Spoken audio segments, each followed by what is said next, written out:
दर्द मिल सके तो ले उधार, किसी के वास्ते हो तेरे दिल में प्यार, जीना इसी का नाम है, किसी की मुस्कुराहटों पे हो निसार, किसी का दर्द मिल सके तो ले उधार, किसी के वास्ते हो तेरे दिल में प्यार, जीना इसी का नाम है।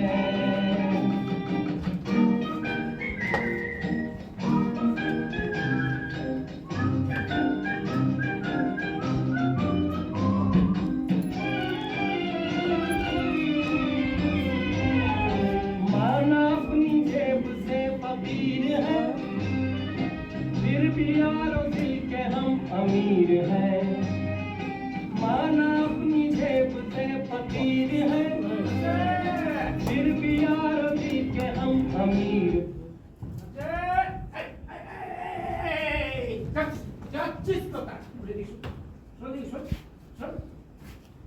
বলি কাল সকালে যে আমার ঝাড় থেকে আমার সুন্দর পুরুষকে একটা মাছ কেটে আনবি, তাহলে পুরো একটা দিন কাবার হয়ে গেল। হ্যাঁ মানে আসলে কি হয়েছে জানেন কাকা, আমরা খবর কি? আরে সাত কি না আম নিয়ে সাত সকালে আমার বাড়ি একেবারে চাঁদের হাট। বলি হাট কি আর সাজে? বলি হ্যাঁ গো, আমাকে বাঁশ দেবে বলে কাল ঘর বইতে টাকা নিয়ে এলি, কিন্তু বাঁশ তো আমার বাড়ি পৌঁছলো না। হ্যাঁ আরে আপনারে বাঁশ দেবো বলেই তো বোঝো কাকার ঝাড় থেকে একখান বাঁশ কাটি, তারপর তারপর যে কি হলো না। হ্যাঁ কি হলো না দেখেন কাকা, আপনি আমারে কটা বাঁশ বেচে দিতে বলেছিলেন। হ্যাঁ বলেছিলাম, পাশের ঘষায় পাঁচিলটা নষ্ট হয়ে যাচ্ছে তাই। দেখলেন ছাড়তে কি দেখ উনি বলেছে। তা কাকা আপনি কত দাম ধরেছিলেন? আমি তো ধরেছিলাম 275 টাকা, তুই বললি 250, এই রাজি হয়ে গেল। হ্যাঁ দেখেছেন, এক কথায় 25 টাকা ছাড়। ছাড় তো কি দা, কত বড় দয়ার মন বলুন তো আমার। হ্যাঁ তা আপনি তো কল ঘর ছাউনি দেওয়ার জন্য কটা বাঁশ আমারে জোগাড় করে দিতে বললেন। হ্যাঁ গো বলেছিলুম। হ্যাঁ তুই তো তার জন্য 200 টাকা ঘর করে নিয়ে এলে। হ্যাঁ নিলাম তো, আর সেই জন্যই তো সরকার বোঝো কাকা ছাড় দেনে পুরুষ তো বাঁশ কেটে আপনারে দিতে যাচ্ছিলাম, কিন্তু পদের মধ্যে ধন দিয়ে ধরলো আমার। দেখেন কাকা কিরকম বলছি, আপনার ছাড়ে বাঁশ কেটেছি, আপনারে দেবো 250 টাকা, অথচ সাতটুকি তো আমার দিয়েছেন মাত্র 200 টাকা। তাহলে 250 থেকে 200 বাদ গেলে কত হয় গো? ও কাকা কত হয় বলে দিন? ওই 50 টাকা। এই 50 টাকা আমি করতে নে পাবো? আমি দেবো করতে নে নিজের গাড় থেকে। তাহলে তাহলে আর কি ধরলো বাজারের পর পথে দেখি কত লোক বাঁশ নিতি রেট দি, শেষে বিকে গেল 200 টাকায়। ব্যাস, দে ওই 200 টাকা দিয়ে আমি বাড়ি যাই। জানিস তো আবার আমার ধার, কখন বলতে আবার হাঁকার ডাক এসে যাবে। দেবে 200 টাকা দিয়ে আমি বাড়ি যাই। হ্যাঁ দেবো তো গো কাকা, কিন্তু মানে সেখানে তো বন্ধ। আবার কিসের গন্ধ? ওই আপনারা যে কলাম 250 টাকা দেবো। দরকার নেই কি 200 দিয়ে আমি বাড়ি যাই। বেশ আপনারা তাই তো ইয়ে মানে। আর আমার বাপ হ্যাঁ বোঝো কাকা ছাড়ে মানে দাঁড়ান বোঝো কাকা। হ্যাঁ আপনার একটা কথা কব আমি। বলেন। আমি বরং 7 কিলারে একটা বাঁশ দিয়ে দেয়। না তার জন্য আমি আপনাকে 200 টাকা দেবো, নিশ্চয়ই দেবো। আরে বাবা, বাঁশ দেবো বলেই তো বসে আছি। তাহলে আরো 200 টাকা, মানে মোট 400 টাকা। আরে বাবা আবার 400 টাকা কেন? 200 টাকা কত হয়ে গেল কাকা? হয়ে গেল কাকা। আরে ওটা কালকের মাছের দাম, আবার মাছ দিবি তার দাম দিবি নে। এই আবার গন্ধ বেশ হিসেবটা মিটে যাচ্ছিল। আহা, কি হিসেবটা তো ছিঁড়ি একেবারে শুভঙ্কর। রে গন্ডদা, আরে তাড়াতাড়ি কিছু একটা করো, ওই অফিস মিস হয়ে যাচ্ছি। কি হলো? আমার বাঁশের কি হলো? আর বাঁশ ঠিক আছে, আমার বাঁশ লাগবে না, আমার টাকাটা ফেরত দাও তো। দাদা ঘাট হয়েছে আমার বাঁশ চেয়ে। হয়েছে তো বলে ওই একটা অশক্ত মানুষ ভালো করে হাঁটতে পর্যন্ত পারে না, আর তার দিয়ে আপনারা অত ভারী মাছ বাঁচছেন। আমরা কি ওরা জোর করেছি নাকি? জোর করেছি? জোর করেছি তোর সাথে? জোর করেছি? ছোট কাকা, কোনো কথা নয়, আমাদের টাকাটা ফেরত দিয়ে দাও তো, আমরা চলে যাই। হ্যাঁ, কত টাকা?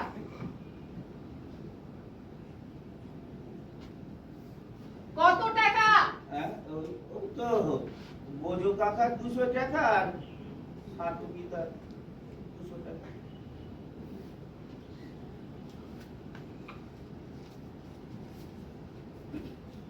ধরেন।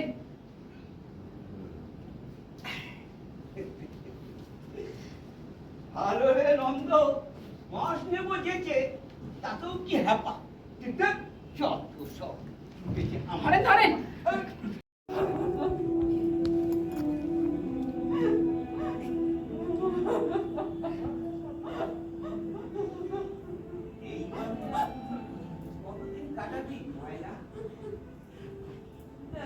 অমন একটা বমগুলো ভরসা কখনো জীবন চলে?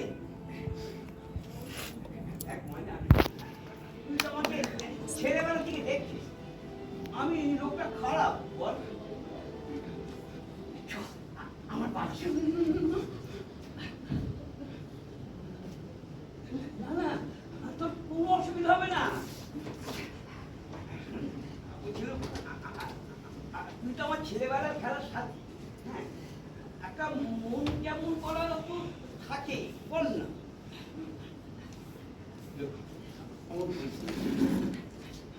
খেলা আমার বাড়িতে কাজ এমন কি বেশি বল?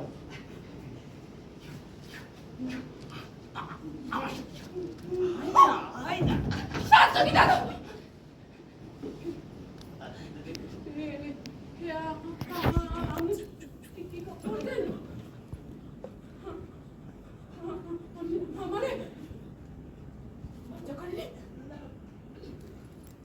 বেরিয়ে যান, বেরিয়ে যান, বেরিয়ে যান আমার নিজের দেশে।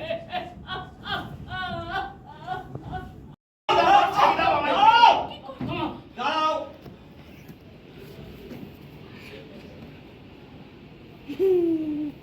সাজিয়া খান, বুঝলো কাকা, কি হয়েছে গো? এই জিজ্ঞেস করে দেখো, বল বল করতে বল, নিজের মুখে স্বীকার কর যে তুই কি অপকর্মটা করেছিস। আরে বাবা, আমি তো কিছুই বুঝতে পারছি নি। বুঝতে পারছো না? না, হ্যাঁ, একা সাজা হচ্ছে, হ্যাঁ? জুতো দেখেছো? জুতো? জুতো দিয়ে তোমার বদন কেটে দেবো।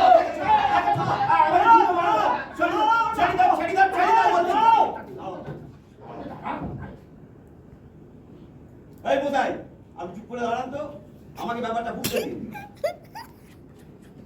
অন্তদা, ঠিক কি ব্যাপারটা ঘটেছে পরীক্ষা করে বলো তো। উনি কে? আরে দাদা, কি হয়েছে জানেন? মাসখানেক আগে আমি মোহনপুরে চলে গেলাম। হ্যাঁ, মোহনপুরে চলে গেলাম, ওই আড়তেই ওনার সাথে দেখা। তা এ কথা ও কথা হতে হতে উনি ওনার বাড়িতে নিয়ে গেলেন। না মিথ্যে কথা বলবো নি, কদিন ওনার বাড়িতে থেকেছি, খেয়েছি, ঘুমিয়েছি।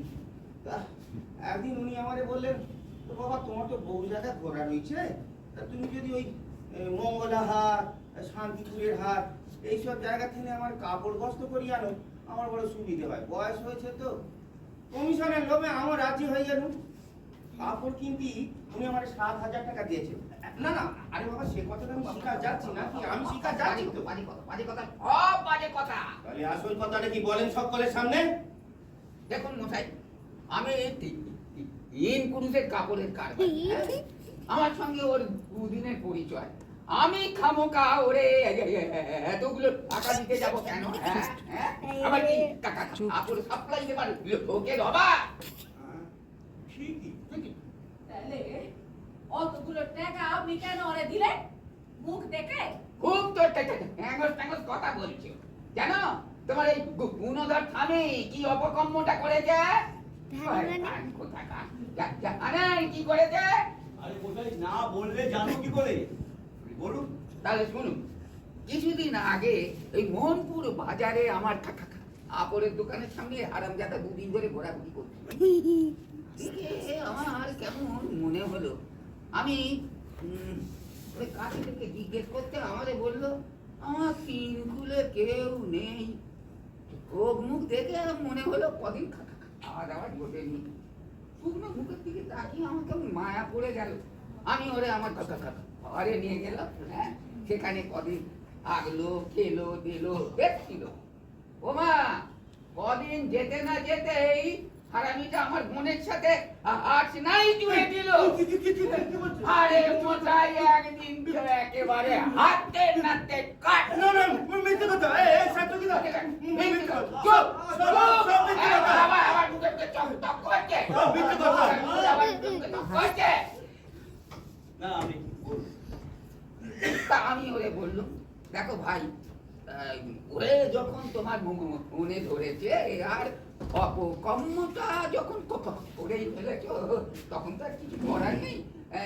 তুমি বরং ওই ওরে বিয়ে করে এখানে থেকে যাও। আমার মুখের দিকে হাঁ করে তাকিয়ে রইল। বুঝলুম ও হারামজাদার বউ পোষার ক্ষমতা নেই। আমি বললাম না না না না না, ওসব নিয়ে তোমায় কোনো মাথা ঘামাতে হবে না। তোমার খাওয়া পড়া থাকা ও সব ভার আমার।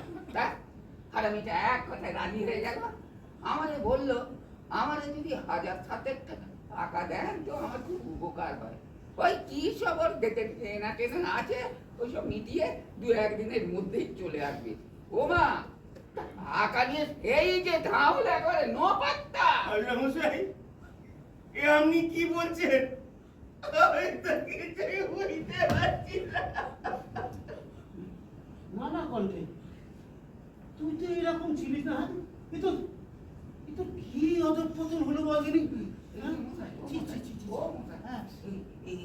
হয়েছে জানে, ওই বোনটা দেখছি এই কদিন ধরে কেমন কেমন করছে। খায় না দায় না, লুকিয়ে লুকিয়ে বমি করছে। বমি করছে? এই মরেছে বলেন কি? বমি করছে? হ্যাঁ গো, কালকে একটা মেয়ে ডাক্তার এনেছে। আচ্ছা, অনেকগুলো টাকা দিয়েছি, কাউকে মুখ খুলো না। তো আমারে বললো তোমার বোনের যে অবস্থা দেখছি সে তো অন্তঃসত্ত্বা।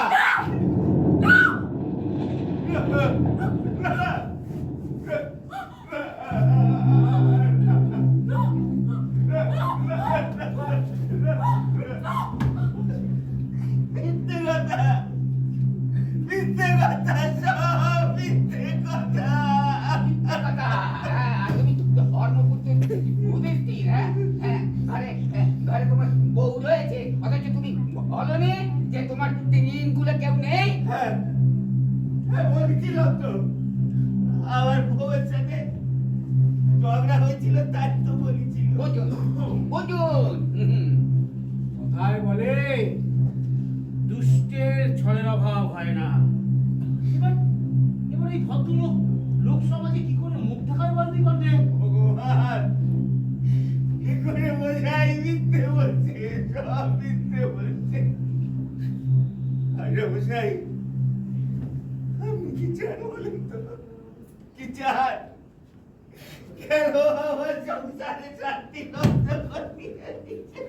এই মরেছে, এ তো দেখছি উল্টো চাপ। হ্যাঁ, আমি কোথায় তোমার সংসারে অশান্তি বাঁধাতে এলুম? তুমি বরং আমার ঘর বয়ে গিয়ে আমার সংসারে অশান্তি বাঁধিয়ে এসেছো। শালা এই বুড়ো বয়সে আমার বউটা কোথায় রাগ করে চলে গেল। ও দেখ, ও সারা 2 দিন বাদে আবার ফিরে আসবে। তুমি এসব নিয়ে কিছু ভাবনা চিন্তা করো না, সব ঠিক হয়ে যাবে। আমি শোনো না, তুমি ভাই ওরে বিয়ে করে এ যাত্রায় আমার ইজ্জতটা বাঁচাও, দোহাই তোমার। এখন বুঝতে পারছি কেন জোর করে অতগুলো টাকা আপনি আমার হাতে ধরাই দিলেন। শালা কি বোকা আমি, তোমার চালিকিটা বুঝতে পারলাম না। মাথা খারাপ করো, মাথা খারাপ করো। এই শোনো না, মাথা খারাপ করে না। কি কেন এসব আপনি বলো দেখি নি, এখনকার দিনে কেউ এসব ভাবে? কত লোকে দুটো তিনটে দিবে, ওসব নিয়ে মাথা ঘামাতে নেই। আপনি আপনি দু চার দিন কাল গল্প করবে, তারপর সব ভুলে যাবে। আপনি কিচ্ছু মনে রাখে না। চলো চলো চলো, আমি আমি আমি আমি সকলের সামনে কথা দিচ্ছি, তোমার কোনো ভয় নেই। যাবনি, কোথাও যাবনি, কেউ আমার এখান থেকে নড়াতে পারবে বলে দিলাম। হ্যাঁ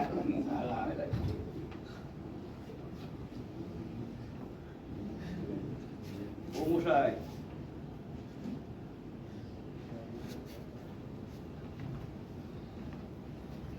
সোজা আমলে কি উঠবে না, আপনি বলুন থানায় যান। পুলিশ হচ্ছে দুর্মুখা, হুজুম আলম দিয়ে দুপক্ষকে বুঝিয়ে নেয়, কেসটাকে দিয়ে রাখবে, তারপর দুপক্ষ থেকেই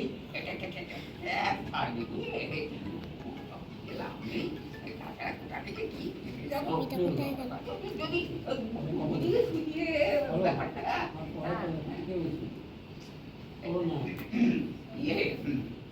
বলছি কি, তুমি আমার সাথে চলো, আমি তোমারে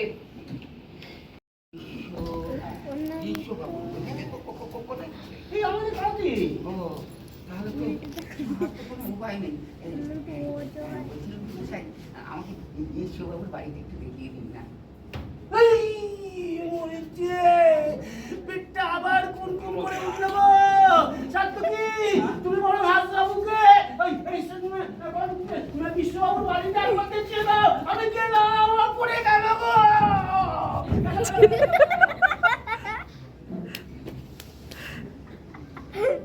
লালা জানে এসে লুরি ঠিক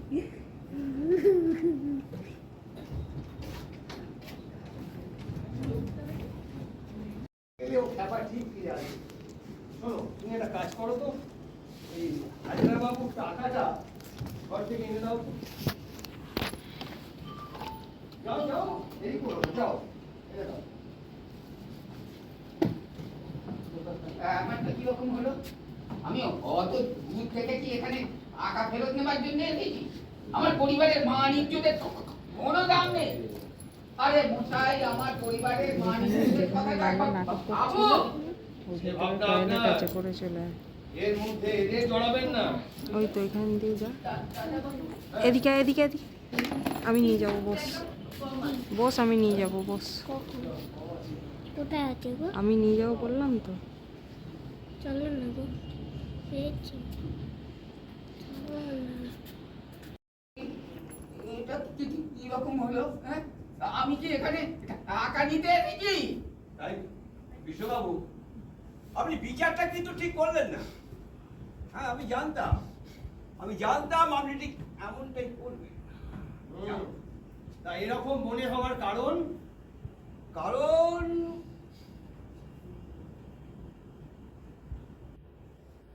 ময়না, তুমি একটু ভেতরে যাও তো।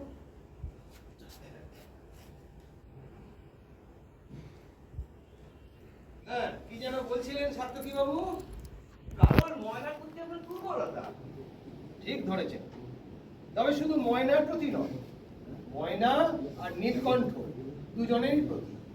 আচ্ছা, একবার ভাবুন তো, এই যে চারিদিকে এত হানাহানি কাটাকাটি চলছে, তার মধ্যে এই ভালোবাসার অভয় অরণ্য থেকে দুটো যে হরিণ শিশু, তাদের বাঁচিয়ে রাখার দায় কি শুধু আমার? আরে আমাদের সকলের নয়? ও মশাই, এটা কাকে ধরে নিয়ে এলেন? এটা মাতাল। আরে মশাই, আমার পরিবারের ইজ্জতের কথাটা একবার ভাবুন। বিশ্ববাবু, করেছিস? আপনি কিন্তু অতুল ব্যাপারটা এড়িয়ে যাচ্ছেন। হ্যাঁ, বেশ, তাহলে আসল ব্যাপারে আসা যাক। আচ্ছা হাজরা বাবু, হ্যাঁ বলুন। ওই মেয়েটি হুম, আপনার কিরকম বোন হয়?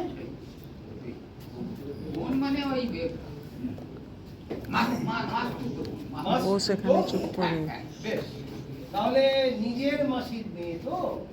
হ্যাঁ, হ্যাঁ, হ্যাঁ, ঠিক। নিজের মাসির মেয়ে বললে ভুল হবে। ওই কি বলবো, কি ওই আমার ওই মাসতুতো দাদার শালির মেয়ে। তাহলে কি হলো? মাসতুতো বোন। হ্যাঁ, মাসতুতো দাদার শালীর মেয়ে হলো কিনা মাসতুতো বোন। হ্যাঁ। কি বুঝছেন শাস্ত্রী বাবু? মেয়েটা জানি হোক না কেন, তার বিয়ে যে বাচ্চা এসেছে এটা আপনি মানবেন? তবে সে তো ঠিক।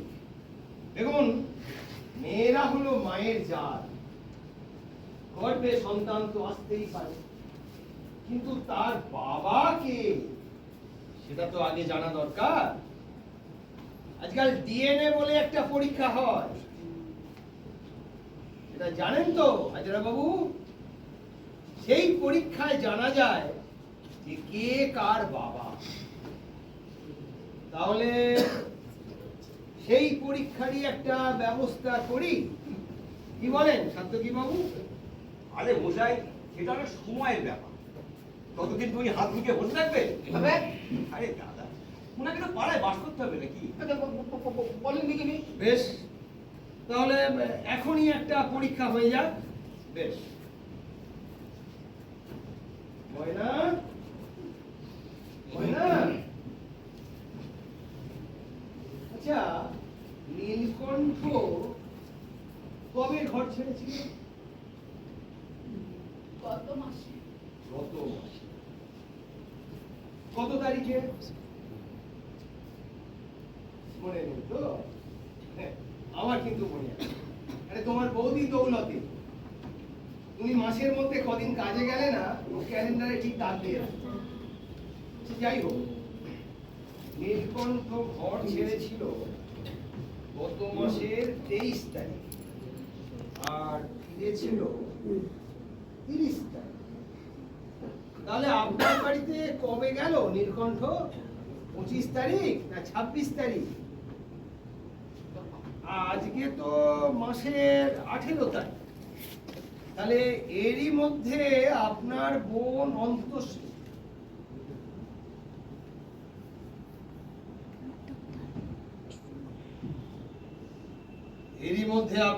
অন্তঃসত্ত্বা হয়ে বমি করতে শুরু করে দিল, আর তার জন্য দায়ী হলো কিনা নীলকণ্ঠ। বাহ বাহ বাহ, চমৎকার চমৎকার। আরে মশাই, অন্তঃসত্ত্বা হওয়ার জন্য অন্তত পক্ষে 1 মাস সময় তো দেবেন নাকি? নিদেন পক্ষে 28 দিন। কি কিছু বলবেন সাত্যকী বাবু? না, আমি তো এই ব্যাপারটা তলিয়ে দেখে, তাই তো? নিজের পাপ অন্যের ঘাড়ে চাপিয়ে সাধু সাজতে চাইছেন? যান যান, লোকজন জড়ো হবার আগে মানে এখান থেকে কেটে পড়ুন। মশাই, জানলে ভাই আসতামই না। আরে সাত্যকী বাবু, একটু দাঁড়িয়ে যান। এই ফেরেববাজ অমানুষটাকে বাড়ি ফেরার রাস্তাটা দেখিয়ে দিন, না হলে তো অন্ধকারে আবার হোঁচট খাবেন। দূর মশাই, জানলে আমি আসতামই না, সাথে ভাল ধরো। এত কথা বলবো না। শুনুন না, ও থাকতো কি বাবু, আরে শুনুন না, ওইখানে